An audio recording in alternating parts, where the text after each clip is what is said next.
tira yung pag nasukan ka. Naumon. Naumon. Batos. Hindi, may kuha na ko dito yung pang-vlog na Ha? kung yung may hawakan. Video natin yung ano, yung... Pero natin ko raw ni Sir Jason. Wala. Sa safety. May papunta na to dyan. Magsama ka raw isang tao mo.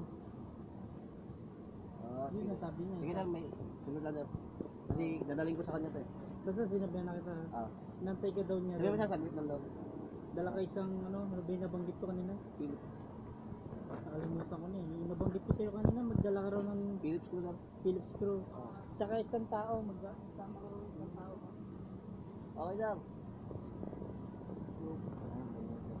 Okay, pa ito.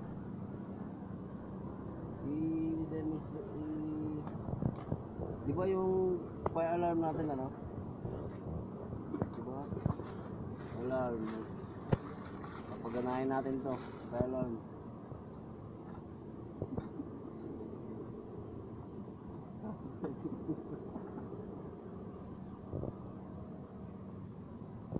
Dapat may gown ka. May ano music, background music. Di pa, ito eh. Sabi ko na eh!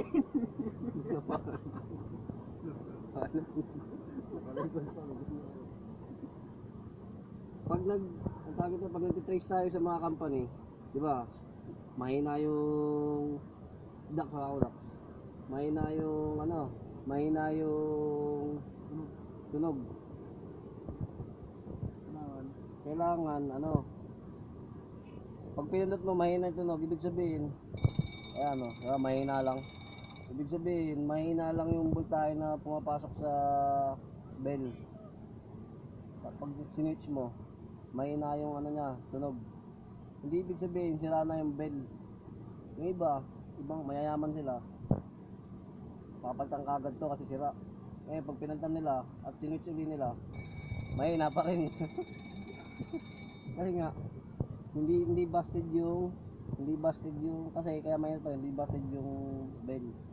Ngayon, lalagyan natin siya ng battery. Meron tayo dito 12 volts, saka 12 volts. 12 volts.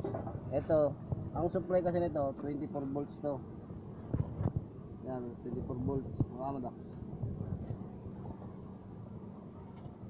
Pag nagkamali ka na, wala rin, ano, ang gagawin mo eh, 12 volts lang yan. Tapos, ang ginawa mo eh, ganito lang. Ganito, ginawa mo, positive. Tsaka, negative. Pag pinasitive mo yan, positive tsaka negative, positive. Pag didikitin mo yan, ganyan. Ganyan, positive. Kasi sobra, negative. Ang ginawa mo, parallel. Ibig sabihin, mahina pa rin yung battery mo. Kung gusto mo ng 24 volts, i-series mo siya. Etong positive, lalagay mo sa negative. Parallel tawag dyan. Diba kanina mahina yung supply ng bell? Ngayon, 24 volts kasi ito, kaya mahina yung mga bell. Kasi mahina na yung voltahe nun. Ngayon 24 volts nang hinahanap niyan. Ayan. Ang lakas na, di ba? Nanginig yung audience natin. Ayan. Ganun 'yon. Kaya kung mahina kayo sa mga company nyo na bell, testingin nyo muna kung sira yung bell bago kayo magpalit ng device. Yun lang, maraming salamat.